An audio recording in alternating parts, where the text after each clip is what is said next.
On Monday, October 2, 2023, overall the markets today were mixed.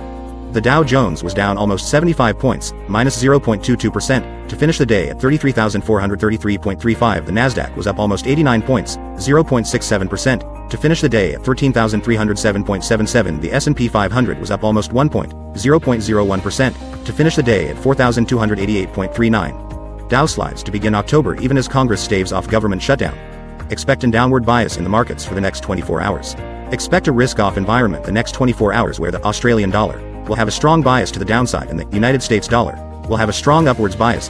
The strongest currency pair over the next 24 hours with a strong downward bias will be the Australian dollar. The United States dollar followed in second place with a downward bias the Great British Pound. Japanese yen. Remember, this information is not trade advice but to be used for educational purposes only. Good trading.